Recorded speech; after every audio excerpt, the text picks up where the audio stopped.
Hello दोस्तों, आज की वीडियो में हम लोग देखेंगे कि थ्री फेज इंडक्शन मोटर का बेसिक कंस्ट्रक्शन क्या होता है, थ्री फेज इंडक्शन मोटर का वर्किंग प्रिंसिपल क्या है, मोटर के वर्किंग के लिए कौन कौन से इलेक्ट्रिकल लॉ लगते हैं। अक्सर ये चीज इलेक्ट्रिकल इंटरव्यू में पूछा जाता है।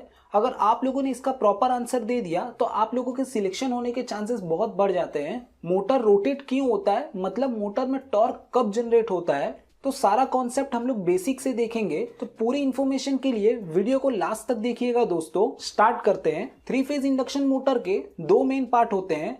First is stator, second is rotor. Stator जो होता है दोस्तों वो स्टेशनरी पार्ट होता है मोटर का, जो कि फिक्स रहता है, और जो रोटर होता है वो रोटेटिंग पार्ट होता है मोटर का, जो कि गोल गोल घूमता है, उसको हम लोग रोटर बोलते हैं। थ्री फेज इंडक्शन मोटर में हम थ्री फेज सप्लाई खाली स्टेटर को देते हैं, मतलब स्टेटर वाइंडिंग को ही खाली थ्री फेज सप्लाई दिया जाता है। दोस्तों जैसा कि आप लोग फोटो में देख सकते हैं, ये मोटर की स्टेटर वाइंडिंग है। वाइंडिंग मतलब होता क्या है, बहुत सारे कॉइल से वाइंडिंग बनती है। और दोस्तों जो कॉइल होती है वो ऐसे कॉपर के पतले पतले तारों से बनती है। तो कॉपर के ऐसे पतले तारों को लपेट करके कॉइल बनाया जाता है।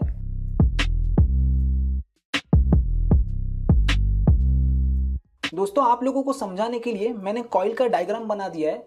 मैंने क्या किया है, पतले तार को यूज किया, उसको बहुत बार लपेट दिया है, तो ये क्या बन जाएगा, कॉइल बन जाएगा।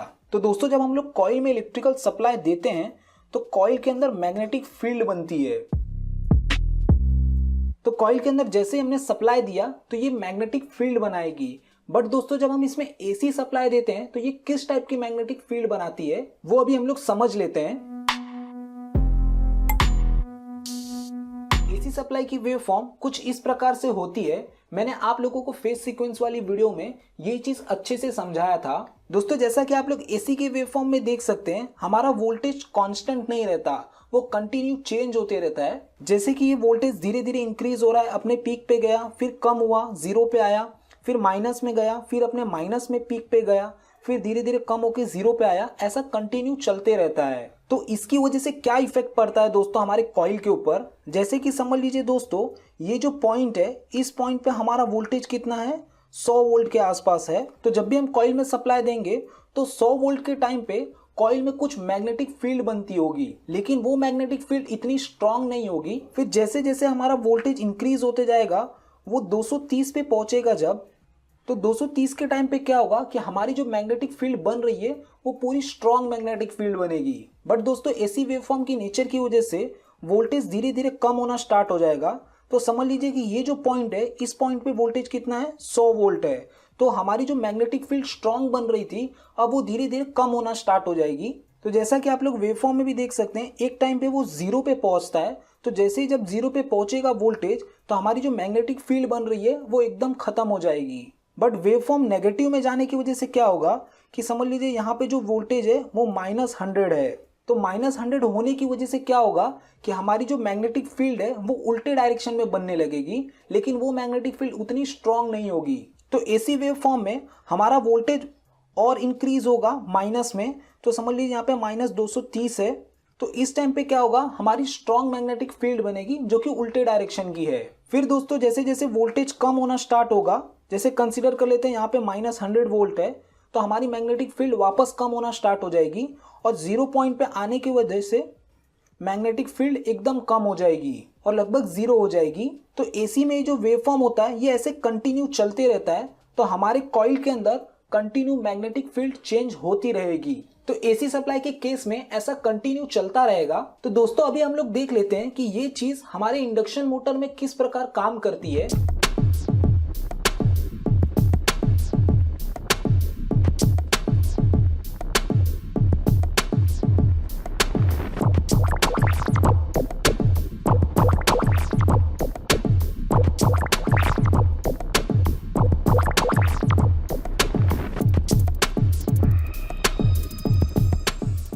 ये दोस्तों थ्री फेज इंडक्शन मोटर की स्टेटर वाइंडिंग का अरेंजमेंट है।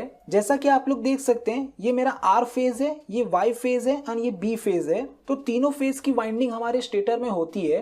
दोस्तों जैसा कि मैंने आप लोगों को फेज सीक्वेंस वाली वीडियो में बताया था कि हमारी थ्री फेज की वेवफॉर्म किस प्रकार से बनती है, तो जैसा कि आप लोग थ्री फेज वेवफॉर्म में देख सकते हैं, हमारा जो आर फेज का वोल्टेज है वो धीरे धीरे इंक्रीज हो रहा है, फिर वो अपने पीक पे गया, फिर वो धीरे धीरे कम होना स्टार्ट हो गया। उसी टाइम पे हमारे वाई फेज का वोल्टेज धीरे धीरे इंक्रीज होना स्टार्ट हो गया, वाई फेज अपने पीक पे गया और धीरे धीरे कम होना स्टार्ट हो गया। उसके बाद हमारा जो बी फेज है उसका वोल्टेज धीरे धीरे इंक्रीज होना स्टार्ट हो गया और वो अपने पीक पे गया, फिर कम होना स्टार्ट हो गया, फिर आर फेज का वोल्टेज इंक्रीज होना स्टार्ट हो गया। तो ऐसे ही कंटिन्यू चलते रहता है। इसको मैंने बहुत ही अच्छी तरीके से फेज सीक्वेंस वाली वीडियो में समझाया था, तो इस वीडियो में हम लोग उतना डीप में नहीं देखेंगे। तो दोस्तों थ्री फेज वेवफॉर्म का हमारे मोटर के ऊपर क्या इफेक्ट पड़ता है वो हम लोग देख लेते हैं। जैसा कि आप लोग वेवफॉर्म में देख सकते हैं, हमारा आर फेज है उसका वोल्टेज धीरे धीरे इंक्रीज होना स्टार्ट हो गया और अपने पीक पे पहुंच गया। मतलब इस टाइम पे हमारा आर फेज का वोल्टेज कितना है, 230 वोल्ट है। बाकी जो दो फेज है उसके वोल्टेज कम है। तो आर फेज का वोल्टेज 230 होने की वजह से क्या होगा कि हमारा जो आर फेज है वो सबसे स्ट्रॉन्ग मैग्नेटिक फील्ड बनाएगा बाकी दोनों फेज के कंपैरिजन में। बट दोस्तों ऐसा कंटिन्यू नहीं रहता। आर फेज का वोल्टेज धीरे धीरे कम होना स्टार्ट हो जाता है, फिर हमारा जो वाई फेज है उसका वोल्टेज इंक्रीज होना स्टार्ट हो जाता है। तो वाई फेज का वोल्टेज जब पीक पे पहुंचता है तो उस टाइम पे क्या होता है, बाकी जो अदर दो फेज हैं उनका वोल्टेज कम होता है और उस टाइम पे वाई फेज का वोल्टेज सबसे ज्यादा है। तो जो हमारी वाई फेज की वाइंडिंग है वो सबसे ज्यादा स्ट्रॉन्ग मैग्नेटिक फील्ड बनाएगी। ऐसे ही कंटिन्यू आगे हमारा जो बी फेज है उसका वोल्टेज इंक्रीज होता है और बाकी जो अदर फेज हैं उनका वोल्टेज कम हो जाता है। तो वाई का वोल्टेज जब अपने पीक पे पहुंचता है, मतलब 230 पे पहुंचता है, तो वाई फेज की वाइंडिंग सबसे स्ट्रॉन्ग मैग्नेटिक फील्ड बनाती रहती है। ऐसा कंटिन्यू चलते रहता है। मतलब पहले आर फेज की वाइंडिंग सबसे ज्यादा स्ट्रॉन्ग मैग्नेटिक फील्ड बनाएगी, फिर वाई फेज की वाइंडिंग सबसे ज्यादा स्ट्रॉन्ग मैग्नेटिक फील्ड बनाएगी, फिर बी फेज की वाइंडिंग सबसे स्ट्रॉन्ग मैग्नेटिक फील्ड बनाएगी। ऐसा कंटिन्यू चलते रहता है।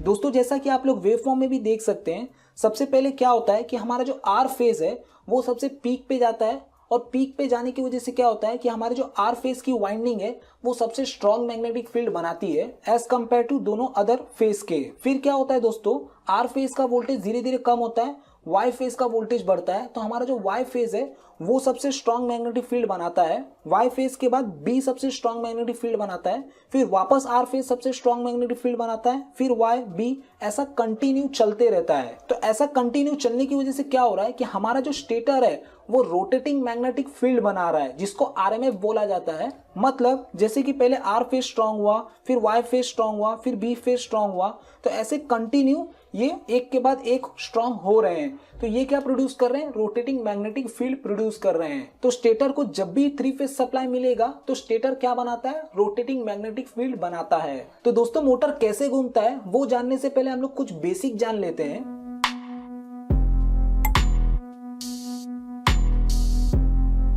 दोस्तों मैग्नेट में से मैग्नेटिक फील्ड निकल रही है जो कि मैंने डॉटेड लाइन से दिखाया है। इस मैग्नेटिक फील्ड में अगर मैं एक क्लोज कंडक्टर रख दूं तो क्या होगा दोस्तों, according to Faraday law of electromagnetic induction इस कंडक्टर में ईएमएफ जनरेट होगा।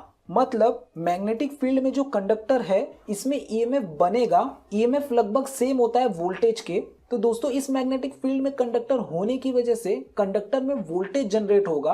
बट दोस्तों जैसा कि आप लोग डायग्राम में देख सकते हैं, इस कंडीशन में हमारा जो कंडक्टर है उसके अंदर खाली एक ही बार ईएमएफ जनरेट होगा, क्योंकि हमारी ये जो मैग्नेटिक फील्ड है वो स्टेशनरी है। फैराडे लॉ के हिसाब से अगर कोई मूविंग मैग्नेटिक फील्ड है और उसमें हम लोग क्लोज कंडक्टर रखते हैं तो उसके अंदर ईएमएफ जनरेट होगा। तो कंडक्टर में कंटिन्यू ईएमएफ जनरेट करने के लिए हमें मैग्नेटिक फील्ड बार बार चेंज करना पड़ेगा। मतलब हमारी ये जो मैग्नेटिक फील्ड है पहले ऊपर से नीचे आ रही थी, फिर उसके बाद क्या होगा कि ये नीचे से ऊपर जाएंगी, फिर ऊपर से नीचे आएंगी, ऐसा कंटिन्यू होते रहेगा। तो हमारा जो कंडक्टर है इसमें ईएमएफ कंटिन्यू जनरेट होता रहेगा। तो कंडक्टर के अंदर कंटिन्यू ईएमएफ जनरेट करने के लिए हमारी मैग्नेटिक फील्ड कंटिन्यू चेंज होनी चाहिए। दोस्तों ये जो कंडक्टर है ये क्लोज सर्किट होने की वजह से, मतलब शॉर्ट सर्किट होने की वजह से इसमें जब ईएमएफ जनरेट होगा तो वो ईएमएफ की वजह से क्या होगा कि इसके अंदर खुद का एक करंट फ्लो होगा। मतलब कंडक्टर में जो ईएमएफ जनरेट हो रहा है उस ईएमएफ की वजह से इस कंडक्टर के अंदर करंट फ्लो होना स्टार्ट हो जाएगा। दोस्तों ये सब चीजें किस लॉ की वजह से हो रही है, Faraday law of electromagnetic induction. दोस्तों इसको अभी हम लोग और अच्छे से समझेंगे। पहले हम लोग समझ लेते हैं कि कितने टाइप के रोटर होते हैं मोटर के। नॉर्मली दो टाइप के रोटर होते हैं थ्री फेज इंडक्शन मोटर के। First is squirrel cage rotor, second is wound type rotor. Wound type rotor को स्लिप रिंग टाइप वाला रोटर भी बोला जाता है। हम लोग मोटर का कॉन्सेप्ट समझने के लिए स्क्विरल केज टाइप वाले रोटर का एग्जांपल लेंगे।